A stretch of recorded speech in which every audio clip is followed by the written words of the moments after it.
এই বিমানটি বোয়িংয়ের B787 মডেলের, দাম প্রায় $338 মিলিয়ন।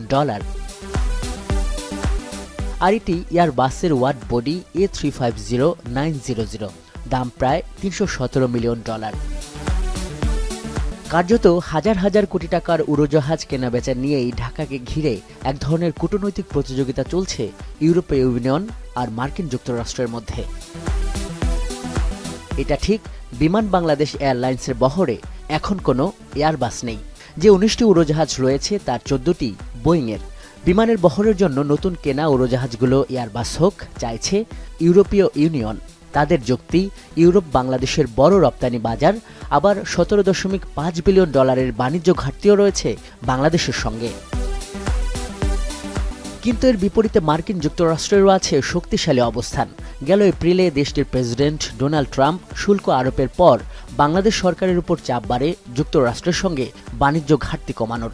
শুল্ক কমানোর আলোচনায় বোয়িং থেকে আরও 25টি উড়োজাহাজ কিনবে বাংলাদেশ, যার প্রথমটি আসবে 2029 সালে। সরকারের পক্ষ থেকে এমন ঘোষণাও আসে।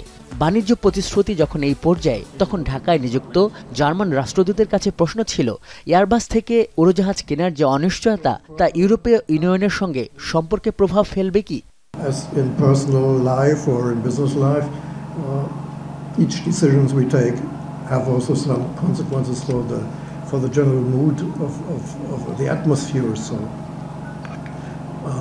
and we will continue to have close business relations because it's in mutual interest.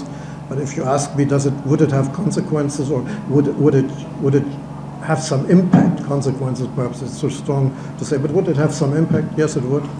যদিও পররাষ্ট্র উপদেষ্টা একে একটি বাণিজ্য চুক্তি হিসেবে দেখছেন, তার দাবি ইউরোপীয় ইউনিয়নের সঙ্গে সম্পর্কে কোনো প্রভাব ফেলবে না। অবশ্যই রাষ্ট্রদূত চেষ্টা করবেন যেন তার দেশের যেই ব্র্যান্ড আছে সেটা বিক্রি হয়, এটা স্বাভাবিক, এটা তার দায়িত্ব।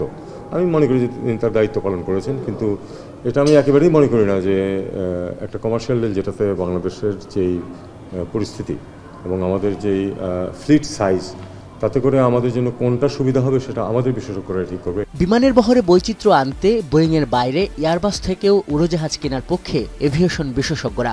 যদিও রক্ষণাবেক্ষণের বাড়তি যে বিনিয়োগ ও ব্যবস্থাপনা, তার সক্ষমতা নিয়েও রয়েছে প্রশ্ন। তাই পরাশক্তিগুলোর $1 বিলিয়ন এই বাণিজ্য প্রতিযোগিতায় কূটনৈতিক মুনশিয়ানা দেখাতে হবে বাংলাদেশকেই। আজহার লিমন, এখন, ঢাকা।